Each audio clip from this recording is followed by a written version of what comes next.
Vediamo qua.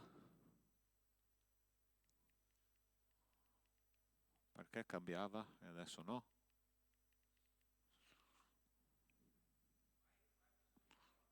Prova, prova, prova. E adesso, eccolo. Ok, perfetto. Bene. Funziona tutto. Adesso ce la facciamo. Documenti. Ok.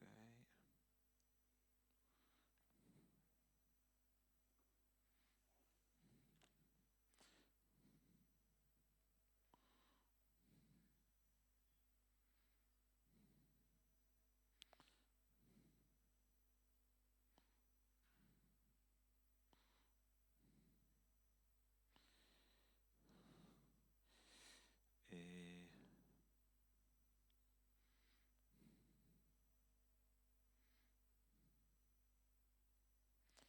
allora, qua la Bibbia.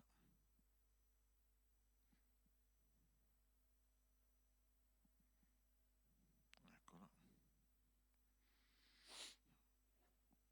Apocalisse. Vi piace studiare Apocalisse? Fondamentale, eh?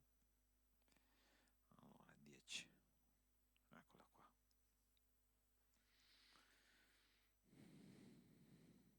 Ok. Eccolo qua.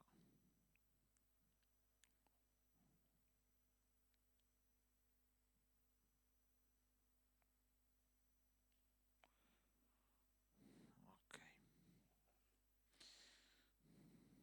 Bene, cominciamo. Quando vuoi, Federico. Allora, buonasera a tutti, grazie per essere qua, grazie per quelli che ci stanno seguendo da casa. E oggi, dopo lunga e travagliata malattia, riusciamo a ricominciare il nostro studio di Apocalisse, che è stato interrotto un po' per le feste, un po' per motivi tecnici che abbiamo risolto, e perciò stasera ricominceremo. Ok? Facciamo una preghiera prima di ogni altra cosa e poi cominciamo a studiare, va bene? Signore nostro Dio, nostro Padre, accompagnaci in questo studio. Ti ringrazio, Signore, per le preziose vite, Signore, che ci stanno seguendo qui e anche nell'online. Signore, ti chiedo nel nome di Gesù di guidarci. Abbiamo bisogno della tua saggezza, della tua guida, perché, Signore, senza di te non ne possiamo fare nulla. Benedici, Signore, questo tempo prezioso nel nome di Cristo Gesù. Amen. Ok, allora ovviamente noi stasera facciamo un ripasso, no, di quello che abbiamo studiato fino ad oggi. Allora, l'Apocalisse, come abbiamo detto, è un libro scritto da Giovanni negli ultimi anni della sua vita, verso la fine del primo secolo, e ci racconta, è un libro storico futuristico, ossia oggi noi vediamo quello che alcune cose che sono successe in questo libro, ma alcune cose, anzi la maggior parte delle cose che ci sono descritte nell'Apocalisse devono ancora succedere. Ok? Allora, i primi capitoli, capitolo 1 è semplicemente una presentazione del libro di Apocalisse, ossia noi vediamo lì chi l'ha scritta, come l'ha scritta, perché l'ha scritta, Giovanni, ok, l'Apostolo Giovanni, e vediamo il Cristo glorificato, che comincerà a mostrare a Giovanni delle cose che sarebbero successe in futuro. Quindi dal capitolo 2, capitolo 3, noi vediamo una cronologia di 7 lettere della Chiesa che il Signore scrive alle chiese di quell'epoca, che rappresentano la cronologia della Chiesa dalle origini fino alla Chiesa del pre e post rapimento della Chiesa. Okay? Dal capitolo 4 in poi di Apocalisse noi troviamo quello che noi chiamiamo la 70ª settimana di Daniele, ossia un periodo di 7 anni subito dopo il rapimento della Chiesa, in cui l'anticristo comincia a governare. Quindi questo periodo, che va dal capitolo 4 fino al capitolo 20, racconta praticamente solo la storia di 7 anni dell'umanità, in cui la Chiesa, abbiamo detto, verrà prima rapita, Nello stesso istante, ossia nello stesso corrispondente al momento del rapimento della Chiesa, cominceranno questi 7 anni di governo dell'Anticristo, ok? E lì cominceranno a succedere delle robe terribili. La prima cosa che abbiamo visto dal capitolo 4 in poi è l'apertura di questi 7 sigilli, ok?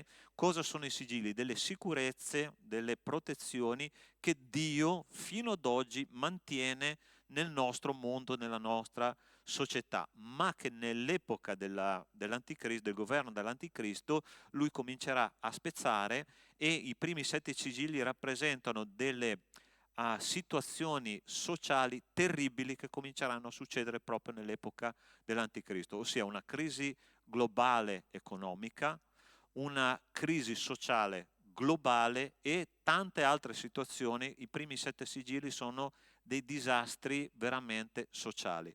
Poi verranno susseguiti da altri 7 giudizi di Dio, che sono le 7 trombe. La parola tromba nell'antico greco significa proprio giudizio, ossia Dio manderà degli altri giudizi, 7 giudizi, che hanno come rilevanza, come concentrazione più nell'ambito ecologico, ossia ci saranno dei disastri ecologici terribili. No? Fino a qua noi abbiamo studiato. Poi verranno le 7 coppe, che sono l'ultima parte dei giudizi di Dio fino alla fine del regno dell'Anticristo, ossia fino alla fine dei 7 anni che noi vedremo in questi studi.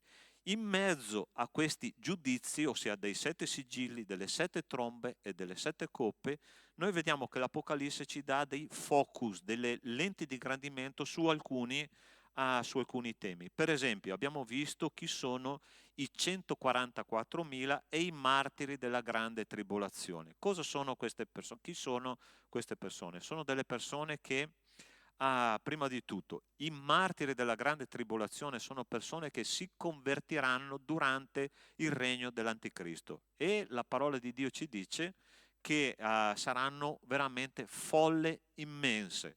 Allora provate a immaginare, in quell'epoca ci sarà una repressione religiosa, spirituale terribile, ma la parola di Dio ci assicura che tante persone si convertiranno perché si renderanno conto in quell'epoca che il vero Dio ha tolto la sua Chiesa dal mondo, e loro dovranno portare fino all'estrema conseguenza della propria vita la loro conversione. No?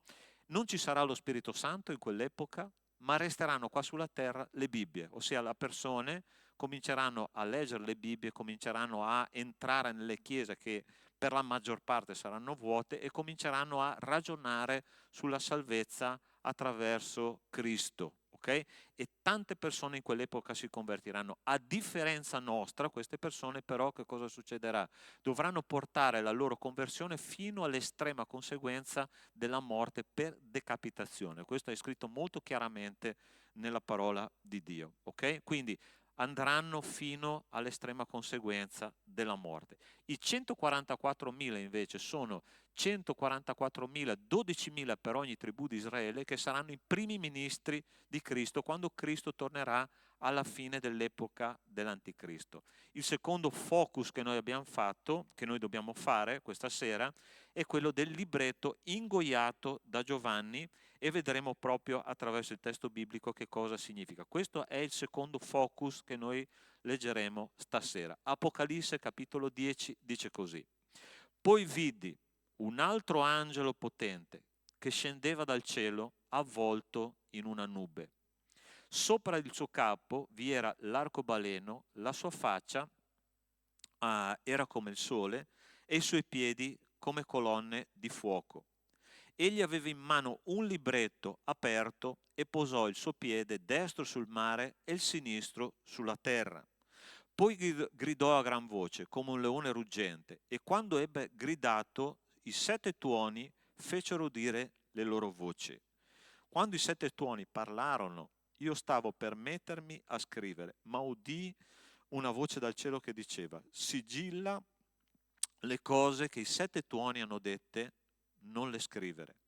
Allora l'angelo che avevo visto stare in piedi sul mare e sulla terra alzò la mano destra verso il cielo e giurò per colui che deve vivere nei secoli dei secoli, il quale ha creato il cielo e le cose che sono in esso, la terra e le cose che sono in essa, e il mare e le cose che sono in esso, dicendo che non ci sarebbe stato più indugio, ma nei giorni in cui si sarebbe udita la voce del settimo angelo, quando egli avrebbe suonato la tromba, si sarebbe compiuto il mistero di Dio, come egli ha annunciato ai suoi servi, i profeti. Poi la voce che avevo udita dal cielo mi parlò di nuovo e disse: Va, prendi il libro che è aperto in mano all'angelo che sta in piedi sul mare e sulla terra. Io andai dall'angelo dicendogli di darmi il libretto, ed egli mi rispose: prendilo e divoralo. Esso sarà amaro alle tue viscere, ma in bocca ti sarà dolce come il miele. Presi il libretto dalla mano dell'angelo e lo divorai, e mi fu dolce in bocca come miele, ma quando l'ebbi mangiato le mie viscere sentirono amarezza. Poi mi dissero: è necessario che tu profetizzi ancora su molti popoli, nazioni, lingue e re. Allora, vediamo qua cosa stava succedendo. Eccolo qua, il rotolo che Giovanni Battista ha, Giovanni, non il Battista, Giovanni, l'apostolo di Gesù, ha ingoiato. Allora stiamo attenti. Oggi noi dobbiamo vedere questo regno dell'anticristo che ormai aveva preso piede, prenderà piede su tutta la terra, ossia il controllo globale sarà nelle sue mani.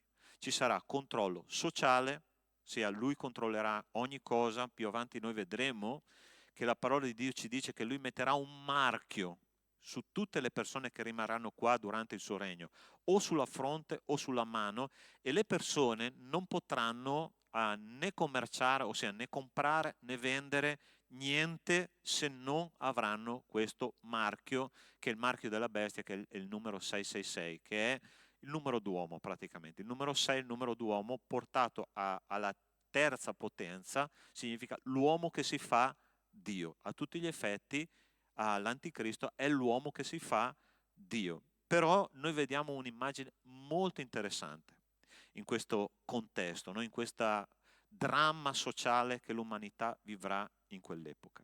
La parola di Dio dice che c'è un angelo che scende sulla terra e mette un piede sulla terra e un piede nel mare, un angelo di una gloria immensa con un arcobaleno sul capo, e comincia a parlare con Giovanni dicendogli di mangiare questo libretto. Molto interessante questa situazione. Allora, attenzione, questo angelo che era di una gloria enorme, alcuni teologi hanno detto che potrebbe essere Cristo stesso, ok? Altri dicono che è un angelo che non è Dio. Questo non è fondamentale. Io personalmente credo che lui stesso sia Cristo, no? Perché veramente ci fa vedere questo angelo di una gloria superiore a qualsiasi altro angelo. Voi sapete che Gesù è stato chiamato in diverse occasioni l'angelo di Dio, ossia la parola angelos nel greco significa messaggero. Gesù è il messaggero di Dio, e qua noi lo vediamo in qualche modo glorificato. Ma questo non è importante, che sia Cristo che non sia Cristo, per noi l'importante è il messaggio che lui porta. Allora, la prima cosa che noi vediamo è un arcobaleno sopra la testa. Vi ricordate quando è che abbiamo visto l'arcobaleno come un simbolo di pace? Subito dopo che è finito il diluvio, Dio ha messo questo arcobaleno nel cielo per ricordarsi che lui aveva fatto pace con l'umanità. Allora, molto interessante, in un periodo di repressione cristiana, in quell'epoca, in quel regno dell'anticristo, Cristo vuole, nonostante tutto, fare pace con tanti uomini. Ossia, Cristo si ricorda, il Signore si ricorda che ci sono tante anime che hanno bisogno di salvezza, e tante anime in quell'epoca saranno salvate. Noi l'abbiamo visto con le folle che nella prima parentesi che noi abbiamo visto, le folle che si convertiranno in massa in questo regno. Quindi Dio ha dato la possibilità e sta ancora dando la possibilità fino al rapimento della Chiesa, ma darà ancora possibilità fino alla fine. Perché? Perché per il Signore l'anima di un uomo è molto preziosa, no?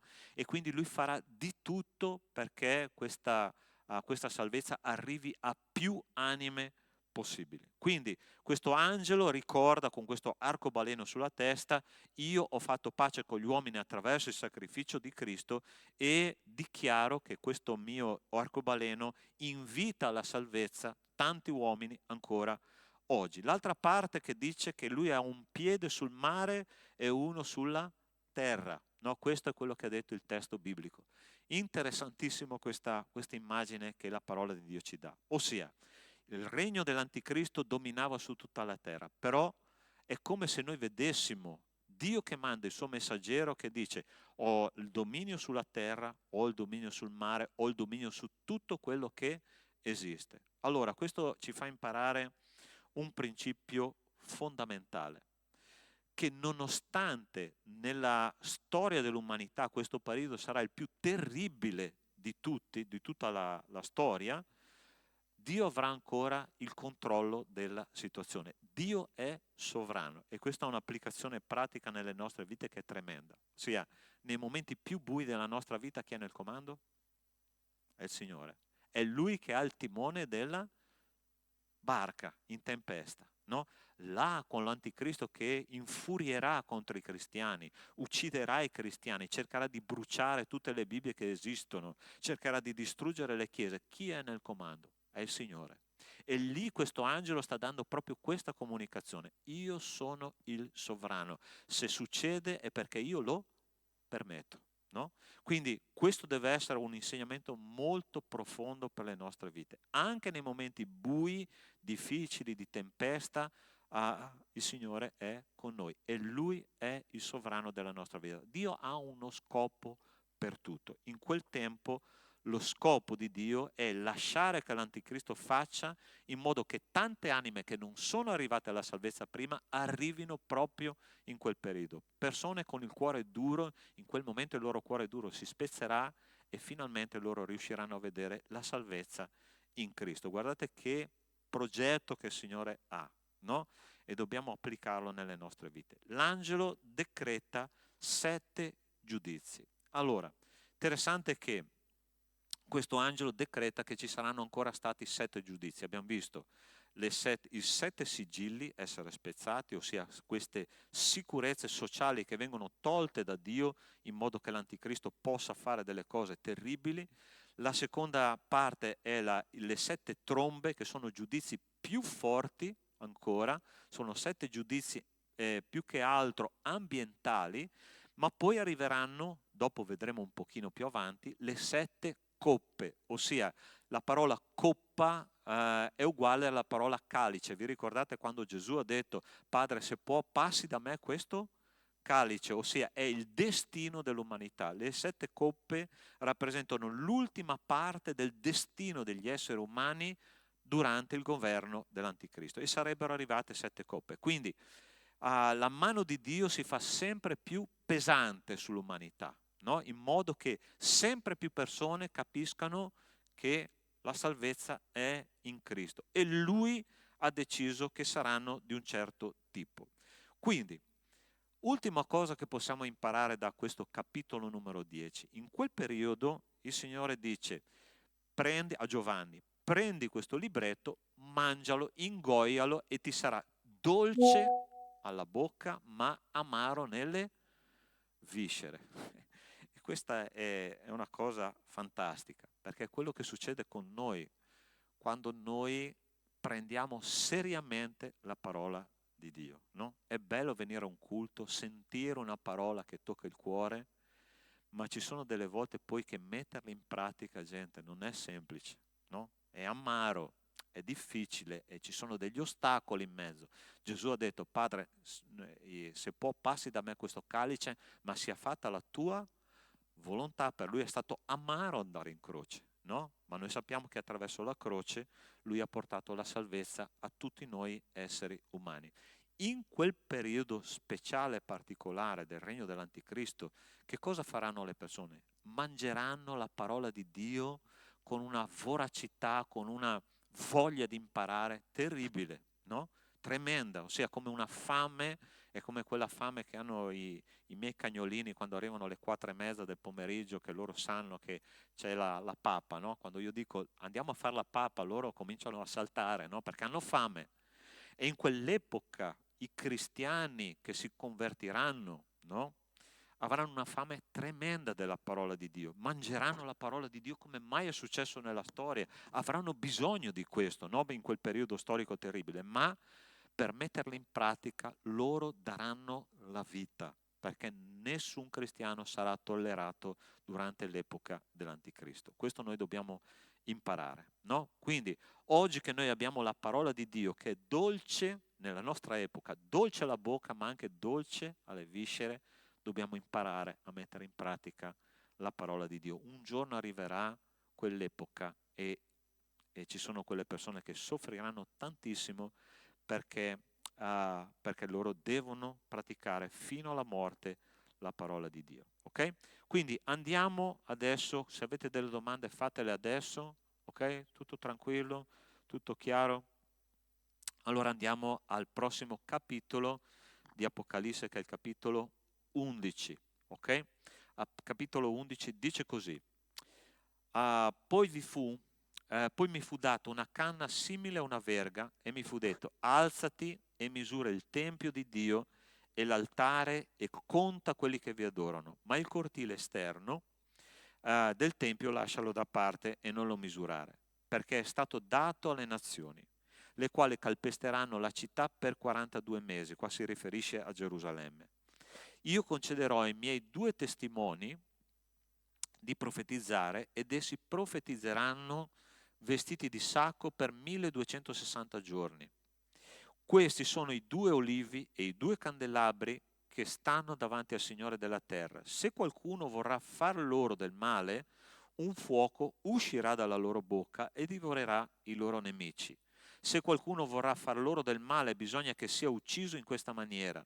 Essi hanno il potere di chiudere il cielo affinché non cada la pioggia durante i giorni della loro profezia. Hanno pure il potere di mutare acqua in sangue e di percuotere la terra con qualsiasi flagello, quante volte vorranno.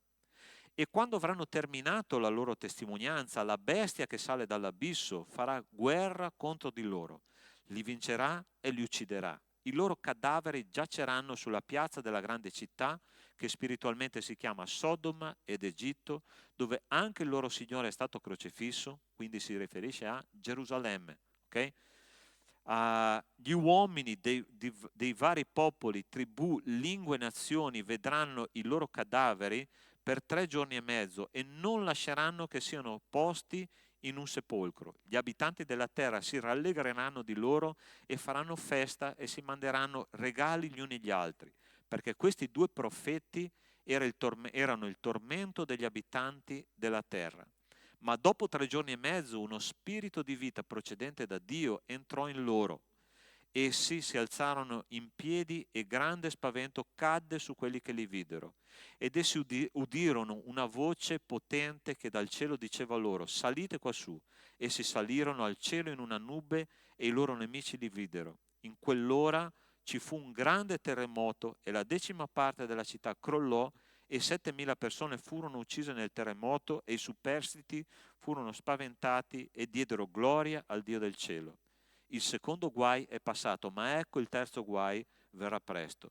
Poi il 7° angelo suonò la tomba e nel cielo si alzarono voci potenti che dicevano: il regno del mondo è passato, il nostro Signore è il suo Cristo ed egli regnerà nei secoli dei secoli. E 24 anziani che siedono sui loro troni davanti a Dio si gettarono con la faccia a terra e adorarono Dio dicendo: ti ringraziamo Signore, Dio onnipotente, che sei, che eri, perché hai preso in mano il tuo grande potere e hai stabilito il tuo regno. Le nazioni si erano adirate, ma la tua ira è giunta ed è arrivato il momento di giudicare i morti, di dare il loro premio ai tuoi servi, ai profeti, ai santi e quelli che temono il tuo nome, piccoli e grandi, di distruggere quelli che distruggono la terra. Allora il tempio di Dio, che in cielo si aprì e nel suo tempio apparve l'arca del suo patto. Vi furono lampi, voci, tuoni, un terremoto e una forte grandinata. Allora state attenti. Questo è quello che... C'è qualcuno là dietro che mi può... Eccoli qua. Eccoli qua. Allora, che cosa fa Dio per incrementare la sua testimonianza sulla terra? Allora, lui manderà in quell'epoca 2 potenti profeti a predicare la parola di Dio. Ok? Allora, intanto dobbiamo chiederci chi sono questi 2 profeti, perché compaiono dal nulla. Ok? Però la cosa interessante è questa. Ci sono 2 teorie. Alcuni teologi dicono che questi 2 profeti sono uno Mosè e l'altro Enoch, e dopo vi dico il perché hanno teorizzato questo. Altri teologi dicono che uno è Mosè, scusate, uno è Elia e l'altro è Enoch. Questa è un'altra storia. Mosè non c'entra niente. Perché queste due persone? Perché Elia e Enoch? Perché sono le uniche 2 persone che sono state rapite in cielo e non sono passate per la morte biologica. Ok? Quindi loro sono praticamente in questo momento sono in stand-by nell'eternità, in attesa di essere mandati qua sulla terra a predicare la parola di Dio. Però non saranno dei profeti qualsiasi. Non so se avete notato che potere Dio gli ha dato. Ossia, tutte le volte che loro predicavano, se qualcuno si opporrebbe a loro, ok? Potevano far uscire fuoco dalla bocca, potevano distruggere quella persona e fare chiudere il cielo, fare venire terremoti, ossia tutto quello che loro volevano fare per mandare giudizi sulla terra, loro potevano farlo. Perché? Perché c'è una cosa interessante, che Israele è un popolo che è abituato ai segni miracolosi. Ossia, vi ricordate praticamente quando è nato il popolo di Israele? È nato quando ci sono stati 400 anni in Egitto. Poi è arrivato Mosè e li ha portati fuori dall'Egitto. Con cosa Dio ha parlato al suo popolo ogni giorno? Attraverso dei segni, le 10 piaghe. Perciò il popolo di Israele era abituato a segni, no? È interessante che i farisei continuavano a chiedere segni a Gesù, no? E lui ne aveva fatti 1000, ma non entrava nella loro mente né nel loro cuore che lui era Dio fatto carne, no? E quindi questi segni saranno la caratteristica di questi 2 profeti che predicheranno la parola di Dio, e molte persone attraverso questa predicazione si convertiranno, ossia sarà un incentivo alla conversione di folle intere. Però c'è una cosa che è terribile a un certo punto. Versetto 7 dice così: e quando avranno terminato la loro testimonianza, la bestia, vedremo poi perché la chiama bestia, ossia l'anticristo, che sale dall'abisso, farà guerra contro di loro, li vincerà e li ucciderà. Allora, questo ci dice una cosa molto interessante. Quando noi abbiamo finito il nostro ministero qua sulla terra, che non durerà per sempre, ci sarà un termine, ok? Allora il Signore ci prenderà dalla terra, perché i nostri giorni, vi ricordate, c'è scritto nel libro dei Salmi che i nostri giorni sono già tutti scritti, sono già determinati. Anche per questi uomini che per un periodo, ossia per circa 42 mesi, ossia 3 anni e mezzo, loro faranno dei segni incredibili. Persone, come abbiamo detto, tantissime si convertiranno, però loro sono un disturbo per l'anticristo. Perché? Perché strappa anime, no? All'inferno, ok? E quando loro predicavano, loro facevano male alle persone che si opponevano. Quindi termina la loro testimonianza, l'anticristo li uccide e poi li espone in una piazza come un pubblico spettacolo, come per dire: avete visto che abbiamo vinto, no? E la parola di Dio ci dice che gli abitanti del mondo si mandavano regali per far festa per la morte di questi 2 profeti di Dio. Però 3 giorni dopo loro risorgono allo stesso modo in cui Gesù è risorto. E qui dice che dopo 3 giorni e mezzo lo spirito di vita procedente da Dio entrò in loro, essi si alzarono in piedi e grande spavento cadde su quelli che li videro. Ed essi udirono una voce potente dal cielo che diceva loro: salite quassù.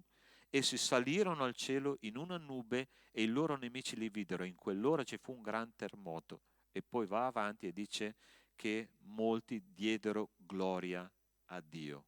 Okay? Quindi lo scopo di Dio è stato raggiunto. Abbiamo veramente conquistato tante persone per la gloria di Dio in quel momento lì. In quel momento il settimo angelo suona la tromba e cominciano i 7 giudizi successivi. Però c'è un'altra parentesi che si trova al capitolo 12. Se non avete domande qua, tutto molto tranquillo, molto chiaro? Ok, stasera divoriamo 3 capitoli nel giro di 40 minuti. Ok? Dice così il capitolo 12, andiamo avanti. Poi un grande segno apparve nel cielo, una donna rivestita di sole, con una luna sotto i piedi e una corona di 12 stelle sul capo. Era incinta e gridava per le doglie e del travaglio del parto. Apparve ancora un altro segno nel cielo, ed ecco un gran dragone rosso che aveva 7 teste e 10 corna, sulle teste 7 diademi. La sua coda trascinava la terza parte delle stelle del cielo e le scagliò sulla terra. Il dragone si pose davanti alla donna che stava per partorire, per divorarne il figlio, non appena lo avesse partorito, ed ella partorì un figlio maschio, il quale deve reggere tutte le nazioni con la verga di ferro. Il figlio di lei fu rapito vicino a Dio e al suo trono, ma la donna fuggì nel deserto. Fuggì nel deserto, dove ha un luogo preparato per Dio, per esservi nutrita per 1260 giorni.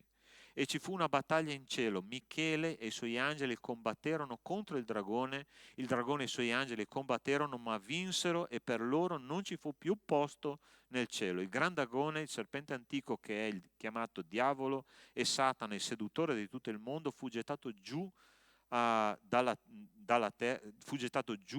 fu gettato sulla terra, e con lui furono gettati anche i suoi angeli. Allora udì una gran voce nel cielo che diceva: ora è venuta la salvezza e la potenza e il regno del nostro Dio e il potere del suo Cristo, perché è stato gettato giù l'accusatore dei nostri fratelli, colui che giorno e notte li accusava davanti al nostro Dio. Ma essi lo hanno vinto per mezzo del sangue dell'agnello e con la parola della loro testimonianza, e non hanno amato la loro vita, anzi l'hanno esposta alla morte.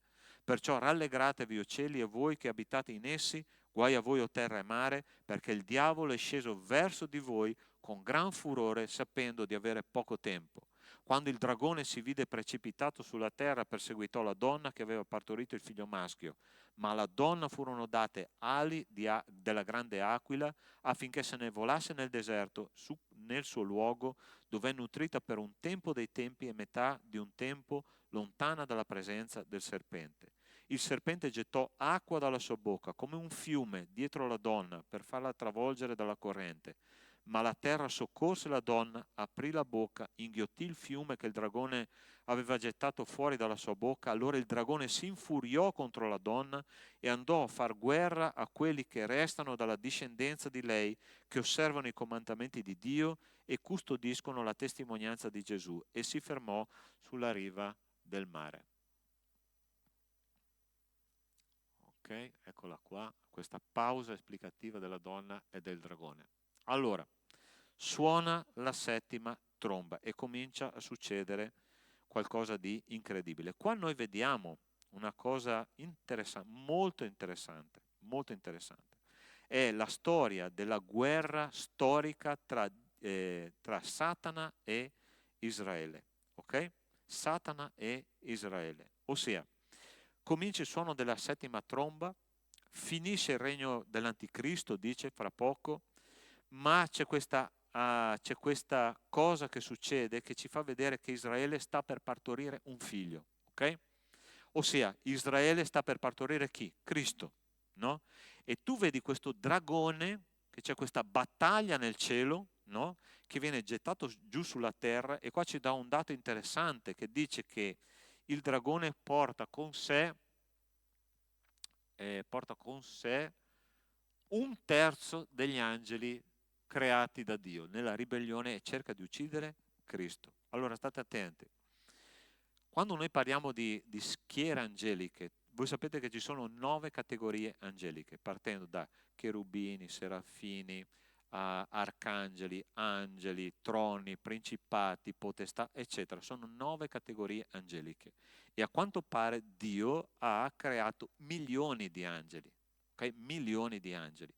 Quindi Satana, quando si è ribellato a Dio, ha portato con sé milioni di angeli caduti, no? E lui è caduto dopo una lunga battaglia con gli angeli di Dio, ok? È stato cacciato fuori dal paradiso, è stato cacciato fuori dalla presenza di Dio. Che cosa hanno? Qual è il compito principale di questi angeli caduti, ossia di questi demoni?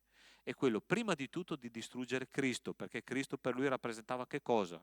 La sconfitta della sua ribellione. Se Cristo avrebbe portato con sé tante anime, lo scopo di Satana sarebbe stato vanificato, no? Quindi lui che cosa ha tentato di fare? Di distruggere Israele. Allora, se noi guardiamo la storia di Israele fino ad oggi, che cosa cerca di fare il mondo contro Israele? Sempre di distruggere questa nazione. Lì attorno ci sono tutte le nazioni arabe che ogni tanto, no, partono e cominciano a lanciare missili fino ad oggi, no? Perché? Perché Israele rappresenta che cosa? La madre, tra virgolette, capitemi bene quello che sto dicendo, la madre di Cristo, ossia Cristo è nato da Israele, no?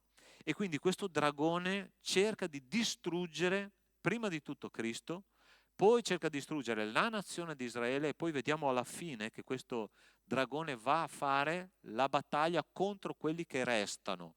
Sapete chi sono quelli che restano? C'è una brutta notizia per te, siamo noi.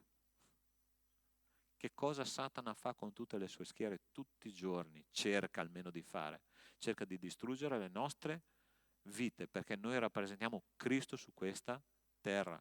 Paolo Apostolo ha detto in Efesini capitolo 6, versetto 10, il nostro combattimento non è contro carne e sangue, ma contro i principati, le potestà, i dominatori di questo mondo di tenebre, di questo mondo di tenebre. Noi siamo immersi nelle tenebre, per quello Dio ci dice di essere luce in mezzo alle tenebre, ossia noi siamo portatori di luce e questo a Satana non va bene, ok? Quindi quello che lui ha fatto con Israele ha cercato di distruggere prima Israele, poi ha cercato di distruggere Cristo, non c'è riuscito e comincia a distruggere, o almeno cerca di distruggere, i cristiani. Voi sapete che ci sono praticamente, oggi nel mondo vengono perseguitati 280 milioni di cristiani. Da chi viene la persecuzione? È Satana che con la sua coda ha portato con sé 1/3 milione di angeli che influenzano le menti di autorità stabilite in quelle nazioni. La prima di tutte sapete che è la Corea del Nord, poi ci sono tante altre nazioni in quella zona che perseguitano i cristiani, ma la Corea del Nord è la peggiore, ossia tu non puoi dire di essere cristiano perché sei morto in automatico, no? Ed è la più grande oppressione spirituale della storia, no? Mai come oggi, 2025, i cristiani sono perseguitati. È la coda del nemico che trascina gli angeli nella battaglia contro la mia e la tua vita, ok? E lui cerca di distruggere la nazione di Israele e i cristiani. Ma Dio, dice la parola di Dio, che protegge Israele per questi 42 mesi, ossia Satana cercherà in questi 42 mesi. La parola di Dio dice che un esercito invaderà la città di Gerusalemme perché per Satana rappresenta tantissimo. Sia Gerusalemme la parola Gerusalemme vuol dire pace, no? Yerushalim. La parola Shalim viene da Shalom, che è pace, no? in ebraico. E per lui rappresenta proprio il regno di Dio, che è un regno di pace. Ma se Satana prende Gerusalemme, per lui rappresenta qualcosa di veramente molto grande, ossia come se dicesse io ho vinto contro Cristo. Ovviamente questo non sarà, ma nella mente perversa di Satana questo è molto chiaro. Quindi Satana viene sconfitto dopo una battaglia in cielo e il suo furore perché è bandito definitivamente dal cielo, ma lui continuerà costantemente a perseguitare Israele. E c'è un'istigazione dei popoli contro Israele, un esercito potente inghiottito però dalla terra. Interessante che dice che Satana radunerà un esercito immenso contro Gerusalemme, contro Israele, e la parola di Dio dice che questo serpente, il serpente antico, Satana, caccerà questo esercito per distruggere Israele, ma la terra si aprirà e l'esercito verrà inghiottito sottoterra. Io vorrei essere lì per vedere questa scena e deve essere una scena apocalittica terribile, ma è questo che cercherà di fare Satana. In questo momento poi il dragone scatena la guerra contro i santi. Sia in quel momento lui ha detto: ok, non riesco a sconfiggere, non riesco a distruggere Israele, ma vado a uccidere quelli che rimangono della fede cristiana, e lui farà una persecuzione globale. Ok?